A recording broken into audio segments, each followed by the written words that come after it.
సంగారెడ్డి జిల్లా పటాన్చెరు నియోజకవర్గ పరిధిలోని భారతీనగర్ రామచంద్రాపురం బీజేపీ డివిజన్ల అధ్యక్షులు నందారెడ్డి నర్సింగౌడ్ ఆధ్వర్యంలో కృతజ్ఞత సభను భారతీనగర్ డివిజన్లో ఏర్పాటు చేశారు. ముఖ్య అతిథిగా హాజరైన మెదక్ ఎంపీ రఘునందన్ మాట్లాడుతూ తనపై విశ్వాసంతో ఎంపీగా గెలిపించిన ప్రతి బీజేపీ కార్యకర్తకు ప్రత్యేక కృతజ్ఞతలు తెలిపారు. పటాన్చెరు నియోజకవర్గంలోని 1,00,000కు పైగా మెజార్టీ ఇచ్చారని, అన్ని రాష్ట్రాల ప్రజలు ఇక్కడ నివసిస్తారని, నియోజకవర్గ అభివృద్ధి కృషి చేస్తానని చెప్పారు. నెలలోపు మొదటి దశలో పటాన్చెరుకు, రెండవ దశలో సంగారెడ్డి వరకు మెట్రో రైలు కోసం రిపోర్టులు తయారు చేసి పనులు ప్రారంభించేలా చూస్తానని చెప్పారు. అనంతరం ఎంపీ రఘునందన్ రావును బీజేపీ నేతలు సన్మానించారు. ఈ కార్యక్రమంలో బీజేపీ జిల్లా అధ్యక్షురాలు గోదావరి అంజిరెడ్డి, రాష్ట్ర కార్యవర్గ సభ్యులు ఎడ్ల రమేష్, అద్దెల్లి రవీందర్, రాజశేఖర్ తదితరులున్నారు.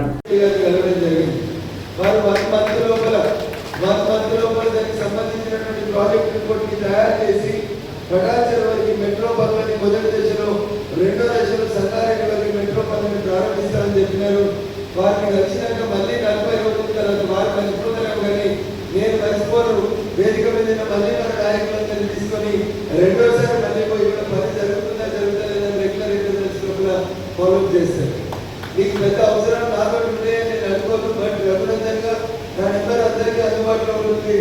7 శాసనసభ నియోజకవర్గాల్లో 7 కార్యాలయాలను ఏర్పాటు చేస్తాం. ఖచ్చితంగా మీకు కూడా పటాన్చెరు శాసనసభ నియోజకవర్గానికి సంబంధించి పటాన్చెరు లేదా రామచంద్రాపురం ప్రాంతంలో ఎక్కడో ఒక చోట మెదక్ ఎంపీ కార్యాలయంలో ఒక కార్యాలయం పెడతాం.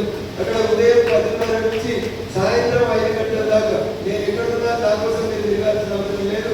మీకు ఎక్కడ ఏం ఇబ్బంది వచ్చినా కార్యాలయానికి వస్తే అది స్కూల్ ఫీజు కట్టించే కానీ, హాస్పిటల్ కానీ, రైల్వే టికెట్లు కానీ, తిరుమల దర్శనాలు కానీ, ఇంకేదైనా మీకు కష్టం ఉన్నా, ఇంకే అవసరాలు ఉన్నా ప్రత్యక్షంగా నన్ను కలవాలని చెప్తే ఎక్కడికో రావాల్సిన అవసరం లేకుండా ప్రతి శాసనసభ నియోజకవర్గానికి ఒక ఆఫీస్ ఓపెన్ చేస్తాం.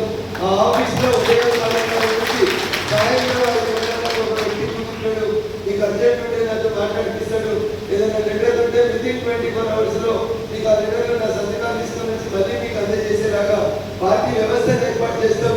ఎంపీ అంటే ఎక్కడో ఉన్నాడు, కలుస్తాడో కలవడో తెలియదు, కొద్దిమందికే కలుస్తాడని కాకుండా ఎప్పుడు ఎవరికి ఏ అవసరం వచ్చినా ప్రతిరోజు 10:30 to 5 మీకు అందుబాటులో ఉండేలాగా ఒక కార్యాలయాన్ని పటాన్చెరు శాసనసభ నియోజకవర్గాన్ని కూడా 15 ఆగస్టులో ఏర్పాటు చేస్తాం. జిల్లా కేంద్రం సంగారెడ్డి లోపల జిల్లా పార్టీ కార్యాలయంలో ఒక రూమ్ తీసుకొని అక్కడ స్టాఫ్ లో పనిచేస్తున్నటువంటి సోదరి కల్పన అనేటువంటి అమ్మాయి అక్కడ డాక్టర్స్ లో కూర్చొని ఉంటుంది. ఒక రూమ్ కి బోర్డు పెట్టుకుంటాం. ఇక్కడ పటాన్చెరు ఆఫీస్ అందుబాటులో లేకపోతే సంగారెడ్డి పోయినప్పుడు మీకు ఏదైనా కష్టం ఉంటే బీజేపీ ఆఫీస్ వస్తే అక్కడ ఒక స్టాఫ్ కూర్చొని ఉంటారు. వాళ్ళకి కావాల్సినటువంటి లెటర్లు, కరెస్పాండెన్స్, తహసీల్దార్తో మాట్లాడడం, కలెక్టర్ గారితో మాట్లాడడం లాంటి పనులు కూడా చేస్తామని చెప్పి ఈ సందర్భంగా తెలియజేస్తూ నా మీద ఎంతో విశ్వాసం ఉంచి మిగతా 7 శాసనసభ నియోజకవర్గాల కంటే అన్నింటితో పోల్చినప్పుడు పటాన్చెరు శాసనసభ నియోజకవర్గంలో ఓట్లు ఎక్కువ ఉన్నప్పుడు మీరు కూడా ఓట్లు ఎక్కువ వేసి నా మీద ప్రేమ అభిమానాన్ని గుర్తించారు. ఖచ్చితంగా భవిష్యత్తులో ఇక్కడ ఉన్నటువంటి 3 కార్పొరేటర్లు అమీర్పూర్, తెల్లాపూర్, ఐడిఎంఎల్ మున్సిపాలిటీని నేను ఎంపీగా గెలవడం కాదు, మిమ్మల్ని అందరినీ కౌన్సిలర్లు, కార్పొరేటర్లు గెలిపిస్తానని చెప్పి ఈ సందర్భంగా తెలియజేస్తూ రిజర్వేషన్లు మీకు అందరికీ తెలుసు. గ్రామాల సర్పంచుల రిజర్వేషన్లు, ఎంపీటీసీల రిజర్వేషన్లు, కౌన్సిలర్లు, కార్పొరేటర్ల రిజర్వేషన్లు మీకు తెలుసు. కాబట్టి దయచేసి పోటీ చేయాలని ఇంట్రెస్ట్ ఉన్నోళ్ళు, పోటీ చేయాలని ఆసక్తి ఉన్నోళ్ళు 2-3 విషయాలను దృష్టిలో పెట్టుకోవాలి. నేను పోటీ చేస్తున్నాను, అన్ని కంపెనీలు ఉన్నాయి, అంత ప్రశాంతంగా ఉంది, బాగున్నారని అనుకుంటారు. కానీ కంపెనీలు వచ్చిన మాట వాస్తవం, కొన్ని ఉద్యోగాలు వచ్చిన మాట వాస్తవం, మన భూములు కోల్పోయిన మాట వాస్తవం, స్థానికులకి ఉద్యోగాలు రాలేదనేటువంటి మాట వాస్తవం. ఈ నియోజకవర్గంలో ఎంత అభివృద్ధి జరిగిందో అంత వెనుకబడితనం కూడా ఈ నియోజకవర్గంలో ఉంది. స్థానికులకి ఉద్యోగ అవకాశాలు రాకపోవడం వల్ల చాలా ఇబ్బందులు వస్తూ ఉన్నాయి. అందుకని పటాన్చెరు ఎప్పుడు చెప్పుకున్నా, పటాన్చెరు పారిశ్రామిక వాడ, బిహెచ్ఎల్ ఈ నియోజకవర్గం గురించి ఎప్పుడు చెప్పుకున్నా దీని ఒక మినీ భారతదేశం చెప్తారు. ఇక్కడ ఒడిశా వాళ్ళు, గుజరాత్ వాళ్ళు, వీళ్ళు వాళ్ళని తేడా లేకుండా అన్ని రాష్ట్రాలు, భారతదేశంలో ఎన్ని రాష్ట్రాలు ఉన్నాయో అన్ని రాష్ట్రాలకు సంబంధించినటువంటి ప్రజలకి ఒక ఆవాసాన్ని, నివాసాన్ని ఇచ్చి కంపెనీల పేరులో ఉపాధి కల్పించినటువంటి ఒక మంచి ప్రాంతం పటాన్చెరు ప్రాంతం. అందుకని దీన్ని మినీ భారతదేశం చెప్పుకుంటారు. అన్ని రాష్ట్రాలకు సంబంధించినటువంటి వ్యక్తులు కూడా ఇక్కడ వచ్చారు. సో మీ అందరి అభివృద్ధి లక్ష్యంగా మొన్న జరిగినటువంటి పార్లమెంట్ ఎన్నికల్లో భారతీయ జనతా పార్టీ అభ్యర్థిగా నా కోసం మీరందరూ కష్టపడ్డారు. ఎందుకంటే ఈ గడ్డ మీద చాలా కాలం పనిచేసి చాలా మందితో ప్రత్యక్ష పరిచయాలు కలిగి ఉన్నటువంటి వ్యక్తిగా రఘునందన్ గెలిస్తే మా ప్రాంతానికి న్యాయం జరుగుతుందని ఒక విశ్వాసంతో జిల్లాలో ఉన్నటువంటి మెదక్ పార్లమెంటు పరిధిలో ఉన్నటువంటి 7 అసెంబ్లీ నియోజకవర్గాల్లో ఒక పటాన్చెరు అసెంబ్లీ నియోజకవర్గమే 1,00,000 పైచీలకు ఓటు వేసి రఘునందన్ గెలిస్తే మా కాలనీలో మా ప్రాంతం అభివృద్ధి చెందుతుందని ఏ విశ్వాసంతో అయితే మీరు నా మీద ఓటు వేసి నన్ను నమ్మి మా ప్రాంతం అభివృద్ధి చెందాలని చెప్పి కోరుకున్నారో ఖచ్చితంగా మీ అన్నగా మీ తమ్ముడిగా మీ కుటుంబ సభ్యుడిగా మీ కష్టాల్లో ఒకటిగా ఉండాలని మెదక్ పార్లమెంట్ సభ్యుడిగా పటాన్చెరు శాసనసభ నియోజకవర్గం పైన ప్రత్యేకమైనటువంటి దృష్టి పెట్టి ఈ ప్రాంత సమస్యల పరిష్కారానికి కృషి చేశానని చెప్పి నేను మీకు అందరికీ కూడా శిరస్సు రోజు పొద్దున సాయంత్రం ఉండే ఇబ్బందులు ఖర్చులు మీకు తెలుసు నేను మనసులో పెట్టుకొని మీరు ప్లానింగ్ కరెక్ట్ చేసుకోండి. నేను తిరుమల డివిజన్కి కార్పొరేటర్కి వెళ్ళాలనుకుంటున్నాను, లేదా 112 డివిజన్కి కార్పొరేటర్కి వెళ్ళాలనుకుంటున్నాను. ఉన్న ఓట్లే నీ ఉన్నాయి, ఇట్లే దిగాలి, మన బలం ఎంత, మన బలగం ఎంత, ఇంకా కొత్త ఎవరిని జాయిన్ చేసుకుందాం, ఎవరిని జాయిన్ చేసుకుంటే మనకి అడిషనల్గా ఓట్లు వస్తాయి అనేది ఒక 6 నెలల ముందు నుంచే మీరు దయచేసి పని మొదలు పెట్టుకోవాలి. రేపు పెళ్లి పెట్టుకుంటే ఇవ్వాలంటే పని మొదలు పెట్టుకోవాలి.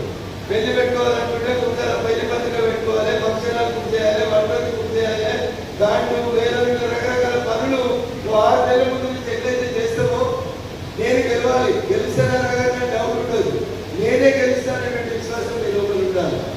నేను గెలవాలి బరాబర్. ఈసారి కార్పొరేటర్ తిరుగులు ఎవరు అంటే భారతీయ జనతా పార్టీ ఎవరికి విభావిస్తే వాళ్ళే గెలుస్తాం అనే విశ్వాసం ఇంతకాలం రగంగా గెలిస్తే మేము గెలిచినామని పనిచేసింది, నా కోసం మీరు పనిచేసింది.